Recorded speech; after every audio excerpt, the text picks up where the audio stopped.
Olá, pessoal! Vamos continuar falando sobre a progressão de regime conforme a mudança sensível ocorrida com a lei anticrime.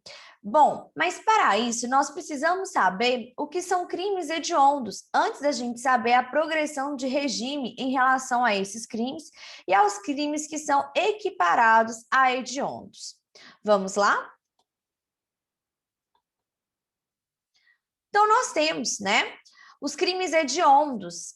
Por que que alguns crimes são considerados crimes hediondos, né? Qual que é o motivo para que alguns crimes possam constar no rol dos crimes hediondos? Esse motivo é o motivo de política criminal. Na verdade, nós temos, né, em vários momentos históricos e sociais, a necessidade para prevenção do crime, para contenção da criminalidade, um movimento em que vai se ver o direito como a tábua de salvação para os problemas sociais, né? Aqui a gente vê muito o direito como algo coercitivo, né? Algo que vai ali através do uso da imposição da força, do ius puniendi, de conter a criminalidade, que é algo analisado, né, são fatos analisados pela sociologia criminal. Bom, e aí esses movimentos, eles surgem, né? De tempos em tempos, nós temos esse movimento que vai enrijecer o cumprimento da pena, que vai criar tipos penais mais severos, que vai aumentar a pena de determinados crimes, que vão qualificar determinados crimes. E aí, a gente teve um movimento muito forte na década de 90, que culminou no Brasil na Lei 8.072 de 90. E aí nós temos algumas correntes. Nós temos a corrente do direito penal máximo, que vai trazer essa noção de que o direito penal ele deve ter o principal caráter dele ser retributivo, retribuir o castigo com penas mais severas, a necessidade de construção de estabelecimento prisional de segurança máxima. Nós vamos ter também o movimento Law and Order, né? O movimento Lei e Ordem, que vai aí buscar também criar novos tipos penais, aumentar penas de tipos penais, enrijecer, né? A gente tem aí o recrudescimento de regime de cumprimento de algumas penas para determinados crimes, para crimes que devam ser considerados aí mais gravosos, que merecem uma punição e um cumprimento de pena mais severo. E também pela teoria das janelas quebradas, conhecida como Broke Windows Theory.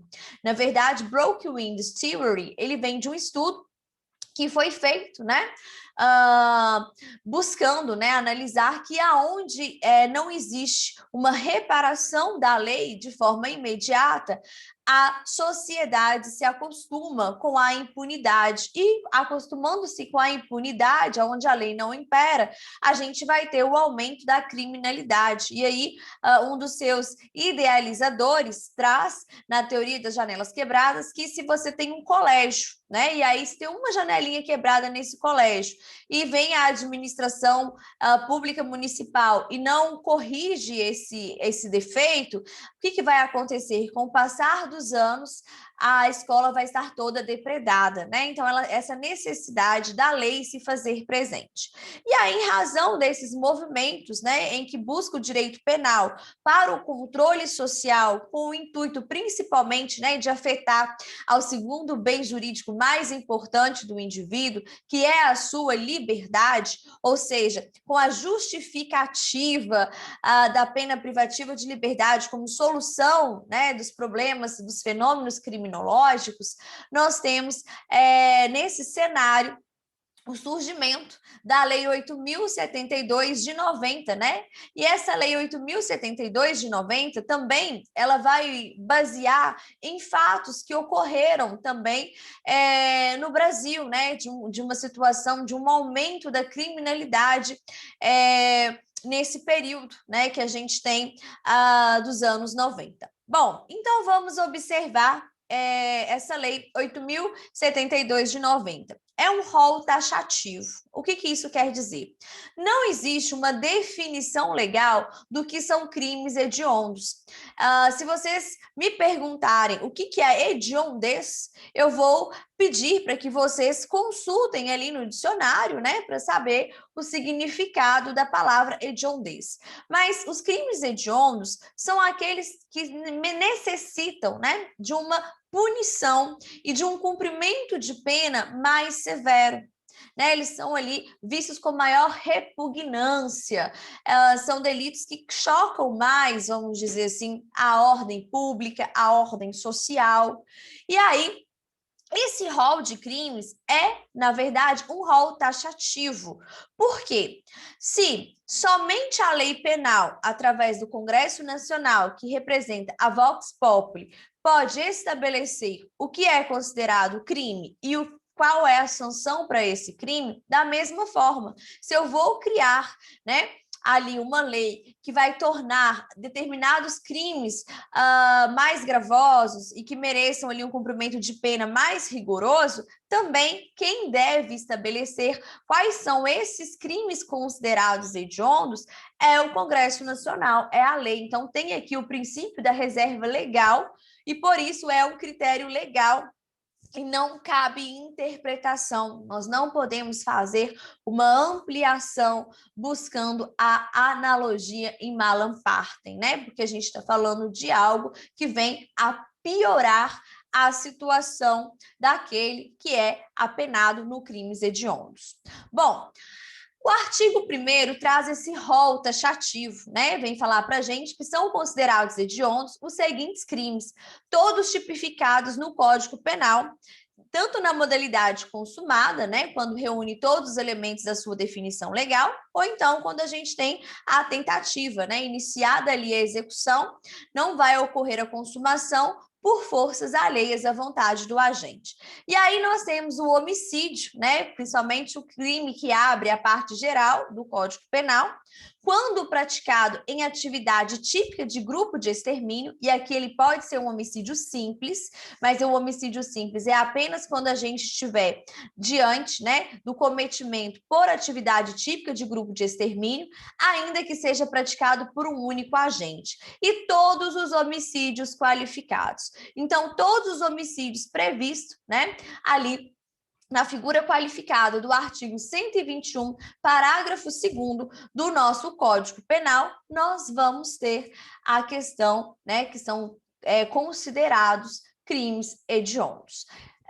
Depois nós temos a chamada lesão corporal dolosa de natureza gravíssima e lesão corporal seguida de morte, desde que praticadas contra a autoridade ou agente descritos no artigo 142, né, que são ali os membros das Forças Armadas, ou do 144, que são aqueles que pertencem à segurança penal, e agora incluindo, né, os policiais penais.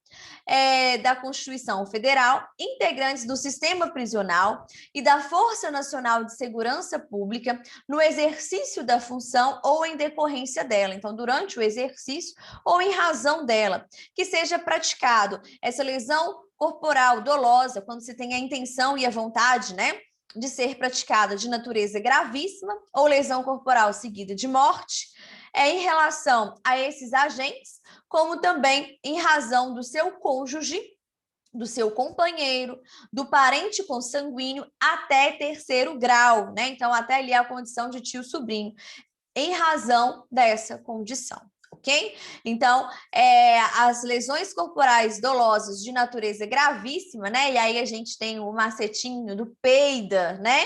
É importante a gente observar, né? Que está ali previsto no artigo 129, parágrafo 2º, traz para a gente o que são lesões corporais de natureza dolosa, né? E aí a gente tem que observar, né, se é uma lesão corporal de natureza dolosa e também se a gente tem uma lesão corporal que é seguida de morte. Pegando o vadimécum aqui, né, já que eu falei do PEIDA com vocês, vamos olhar o artigo 129, você pode acompanhar coloque aí no site do Planalto e acompanhe, né? Está mais atualizado do que nunca quando a gente vai buscar, né, o Código Penal ou outro código no site do Planalto. E aí eu tenho, né, ofender a integridade corporal ou a saúde de outrem, né? E aí, quando eu falei para vocês do PEIDA, né? É a questão que a gente tem, o PEIDA, né? O P, a perda, a inutilização de membro, sentido ou função, né? A questão do E, da enfermidade incurável, por exemplo, aí a transmissão dolosa do vírus do HIV, que ainda não tem cura, né? A questão do I, né? Que é a questão da incapacidade permanente para o trabalho, a questão aí do D, da deformidade permanente, né? Ali um dano estético, a imagem, por exemplo, e o A, o aborto, né? Então, se acontece essas situações, ou a lesão corporal seguida de morte, nós temos aí o crime que é hediondo quando se tratar de agentes da segurança pública, das Forças Armadas, do sistema prisional, da Força Nacional de Segurança Pública, ou também em razão do seu cônjuge, né, como retaliação, companheiro ou parente consanguíneo até terceiro grau, né, em razão dessa condição. Ok? Aqui, gente, faz um parênteses, né? A lei penal ela é taxativa, então seria melhor o legislador ele não corrigiu, ele deveria ter corrigido, porque o parente ele pode ser consanguíneo, mas ele pode ser civil também, por meio ali, por exemplo, de um processo de adoção, né? Então fica aí essa crítica em relação a ter utilizado apenas a palavra, né? O signo aí, parente consanguíneo.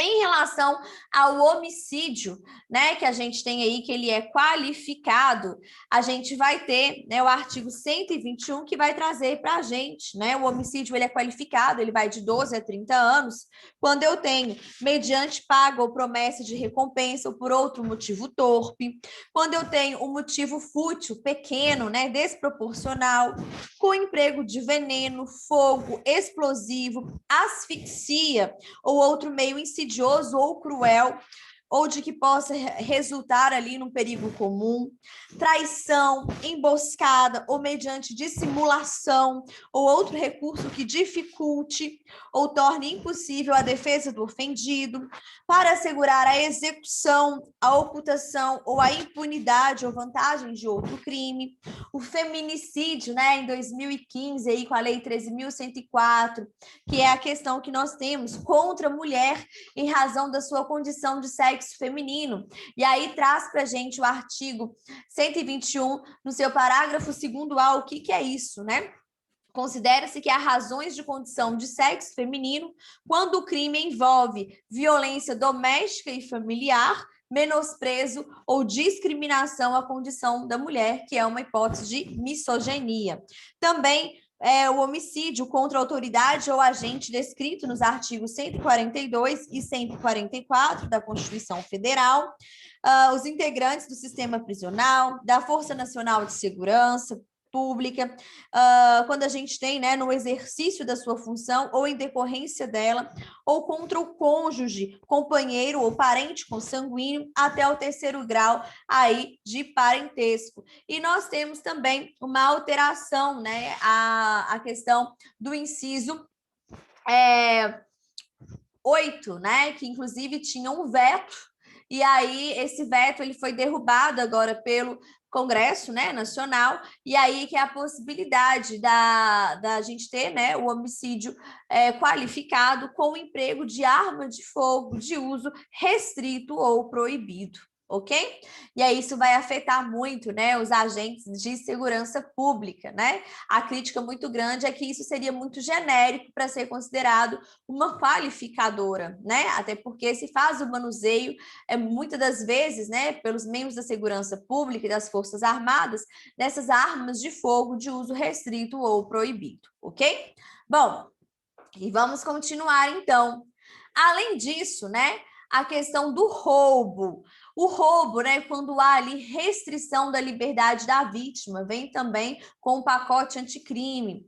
O roubo, quando ele tem como circunstância o emprego de arma de fogo, gente, se vai cometer uma subtração mediante violência ou grave ameaça e utiliza agora a arma de fogo, é considerado um crime hediondo, né? Ou também pelo emprego de arma de fogo de uso proibido ou restrito. Depois nós temos qualificado esse roubo pela lesão corporal grave ou pela morte, né? Que é aí o latrocínio. Depois nós temos a extorsão qualificada pela restrição da liberdade da vítima, ocorrência de lesão corporal ou morte no momento aí dessa extorsão, extorsão mediante sequestro na forma qualificada, o estupro de vulnerável, a epidemia com resultado morte, também, né, a falsificação, corrupção, adulteração ou alteração de produto destinado a fins terapêuticos ou medicinais, né? Cuidar dessas pessoas que fazem produtos de cosméticos, né? Milagrosos, sem ser em laboratório, sem ser registrado, né? Pode entrar aí nessa modalidade de crime hediondo. O favorecimento da prostituição, outra forma de exploração sexual de criança, adolescente ou de vulnerável, né? Que fica a crítica em relação a ser, né, o crime hediondo em se tratar de um favorecimento à exploração sexual e não, né, haver mais essa punição para o favorecimento da prostituição, uma vez que a prostituição pressupõe, né, que a pessoa seja maior, que haja ali uma capacidade de consentir, né? E aí, muitas das vezes, quando a gente tem esse crime hediondo de favorecimento da prostituição, isso vai impedir, por exemplo, a regulamentação de direito das profissionais do sexo, né? Porque ela vai ter que ser autônoma. Ninguém vai querer assinar a carteira de uma profissional do sexo com pena, né? Com a possibilidade aí de responder pelo crime hediondo de favorecimento da prostituição. Agora, em relação ao favorecimento da exploração sexual, perfeito, certíssimo, né? Criança tem que, na verdade, ser tratado como criança, né? Respeitado todos os seus direitos e garantias previstos no ECA. Furto qualificado, esse daqui é novo também, pelo emprego de explosivo ou artefato análogo que cause perigo comum. Gente, o furto agora é considerado a cerejinha do bolo, é considerado crime hediondo. Não vamos esquecer em relação a isso. Quando eu vou empregar explosivo ou artefato que é análogo, semelhante, que causa ali um perigo comum. Isso é muito, né, de forma cotidiana, a gente tinha ali a questão, né, de explodir, por exemplo, caixas eletrônicos, né, utilizando ali o emprego de explosivo. Então, por isso que tornou-se aí um crime hediondo, porque a gente estava tendo muito ataque a esses estabelecimentos financeiros. Depois, também, existem outros crimes que são considerados também hediondos, ainda que sejam tentados ou consumados. O crime de genocídio, né, previsto em lei própria, na Lei 2.889, né, de 56. Aí tá os artigos, né, o artigo 1º, 2º e 3º dessa lei. O crime de posse, também aí a alteração do pacote anticrime. O crime de posse ou porte ilegal de arma de fogo de uso proibido, né? Então, aí é o que está previsto no artigo 16 do Estatuto do Desarmamento, a Lei 10.826 de 2003. O crime de comércio ilegal de armas de fogo, previsto no artigo 17 também do referido estatuto, né, do Estatuto do Desarmamento. O crime de tráfico internacional de arma de fogo, acessório ou munição, previsto no artigo 18 também do Estatuto do Desarmamento.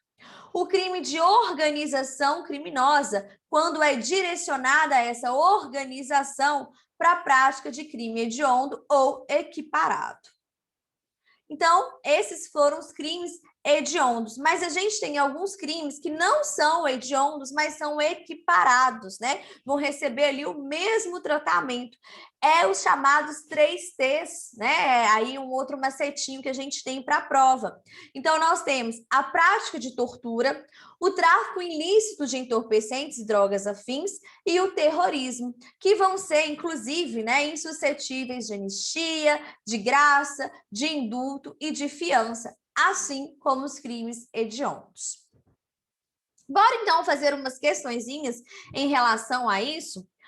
Os crimes hediondos, a prática da tortura, o tráfico ilícito de entorpecentes e drogas afins e o terrorismo são suscetíveis. Então, é possível anistia? Não. É possível indulto? Não. É possível fiança? Não, são inafiançáveis. Mas é possível progressão de regime? Claro, né, gente? É a questão do princípio da individualização da pena, né? Inclusive, tem um questionamento em relação ao artigo 2º da Lei 8.072 de 90, que fala que o indivíduo que pratica o crime equiparado a hediondo ou hediondo, que ele deve iniciar o regime de cumprimento de pena ali no regime fechado, né? Inclusive, é possível, sim, que ele venha a cumprir em outro regime menos gravoso, né? A gente tem decisões já nesse sentido, inclusive no controle difuso de constitucionalidade, isso respeitando o princípio da dignidade da pessoa humana e também no princípio da individualização da pena. Então, letra D. Depois nós temos de agente, né, antigo agente carcerário. São considerados hediondos nas formas tentadas ou consumadas os crimes de homicídio simples, latrocínio, estupro e atentado violento ao pudor, né? Então, veja bem, aqui é errado. Tem razão também do ano da questão. Vamos lá. Crime de homicídio simples? Não, pura e simplesmente não. Ele precisa que seja, né, um crime homicídio simples, que seja em atividade típica de grupos de extermínio, ainda que seja praticado por um único agente, né? Por exemplo, a possibilidade de uma chacina, né? O latrocínio, sim, que é o chamado roubo seguido de morte. O estupro de vulnerável, e a gente não fala mais em atentado violento ao pudor. A gente fala aqui do crime de estupro, né? Porque o crime de estupro tanto pode ser a cópula, né, vagínica, quanto qualquer outro ato libidinoso sem ali a autorização da vítima. Então, nós temos que é errada. Depois, um probleminha também de agente carcerário. Armando e Sérgio deviam uma quantia de R$ 500 a Paulo, porém, se recusavam a pagar. No dia marcado para o acerto de contas, Armando e Sérgio, com ânimos necande, com ânimos de matar, compareceram ao local do encontro com Paulo, portando armas de fogo emprestadas por Mário, que sabia qual era a finalidade para que elas seriam usadas.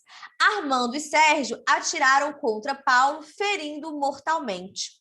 Com relação à situação hipotética apresentada acima, julguem o item seguinte. Segundo determina a Lei 8.072 de 90, o homicídio de Paulo é considerado crime hediondo? Sim, né, gente?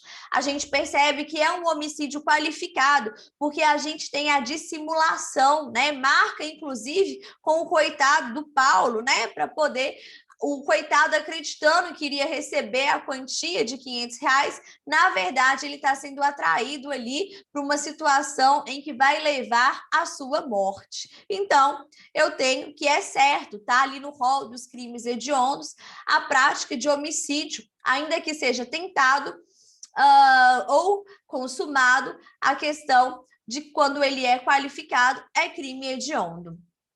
Depois nós temos também de agente penitenciário 2017, mais recente. Um agente penitenciário recebe um preso condenado por crime hediondo, cuja conduta delitiva enseja a reprovabilidade de outros apenados, por exemplo, né, pratica um crime de estupro de vulnerável, colocando assim em risco a sua integridade física. Nesse sentido, segundo os ditames da Lei 7.210 de 84, que é a LEP, ao classificá-lo, o agente penitenciário deverá, primeiro, colocar o preso em local onde haja somente apenados que cometeram crimes hediondos?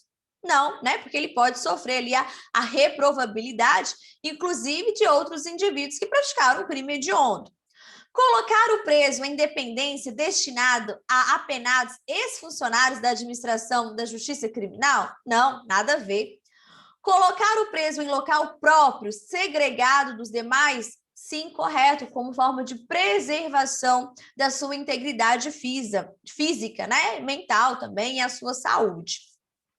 Colocar o preso em local destinado aos apenados que cometeram crimes de menor potencial ofensivo? Não, de forma alguma, né? Inclusive, esses apenados que cometem crime de menor potencial ofensivo, geralmente nem pena privativa de liberdade tem, né? Se for condenado, vai ter aí a conversão da pena, né? Em sua grande parte, da conversão da pena privativa, né?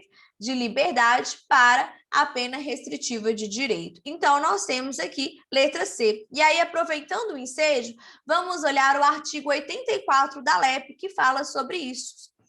O preso provisório ficará separado do condenado por sentença transitada em julgado. Então, aqueles que já têm condenação definitiva vão ficar, né, ali num determinado local. Aqueles que são presos provisórios, que ainda têm a presunção de inocência, eles ficam separados. Os presos provisórios ficarão separados de acordo com os seguintes critérios. Olha aí o preso provisório. Acusados pela prática de crimes hediondos ou equiparados, então vai ficar separado. Acusados pela prática de crimes cometidos com violência ou grave ameaça à pessoa, ou acusados pela prática de outros crimes ou contravenções diversos do apontado do inciso 1 e 2. Né? Então, a gente vê um grau ali de gravidade. Aqueles que cometem crime hediondos ou equiparados a hediondos vão ficar em determinado local. Aqueles que cometem crimes mediante violência ou grave ameaça ficam em outro. E os demais, né, que presos provisórios, que praticam outros crimes ou contravenções diversos desses que eu disse anteriormente, ficam em outra situação, em um outro local. O parágrafo 2º. O preso que, ao tempo do fato, era funcionário da administração da justiça, ficará em dependência separada, né? Também até mesmo como uma forma de garantir ali a sua integridade. Parágrafo 3º. Os condenados ficarão separados de acordo com os seguintes critérios. Então, a gente viu o critério dos presos provisórios. Vamos ver agora dos presos que já têm a questão, né, da condenação definitiva. Condenados pela prática de crimes hediondos e equiparados, reincidentes, condenados pela prática de crimes cometidos com violência ou grave ameaça à pessoa, depois primários, condenados pelas práticas de crimes cometidos com violência ou grave ameaça à pessoa, e depois os demais condenados, né, pela prática de outros crimes ou contravenções em situação diversa das que estão previstas aí no inciso 1, 2 e 3, né? E, por fim, que responde à nossa questão, é o parágrafo 4º. O preso que tiver sua integridade física, moral, psicológica ameaçada pela convivência com os demais presos, por exemplo, né, ele já sabe, já corre ali nos corredores no estabelecimento prisional que ele praticou um crime hediondo, né? Por exemplo, essa questão do estupro de vulnerável, que é algo bastante chocante, ou o feminicídio, né? O homicídio qualificado ali pelo feminicídio, ele vai ficar segregado, separado em local próprio, ok? Isso sim para garantir a sua dignidade da pessoa humana.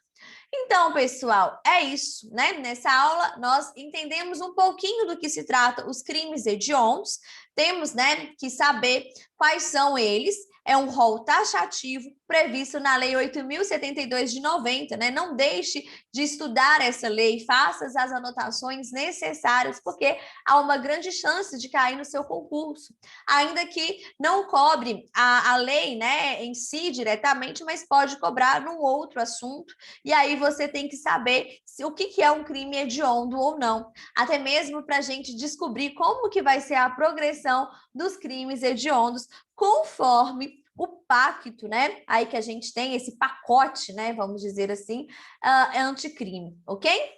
Então a gente fica por aqui. Até a nossa próxima aula, em que nós vamos já estudar, né, a questão da progressão, né, que nós temos aí, de quando o indivíduo ele pratica o crime hediondo, né, como que fica aí o seu cumprimento de pena. Até mais, bons estudos, um beijo e estou à disposição.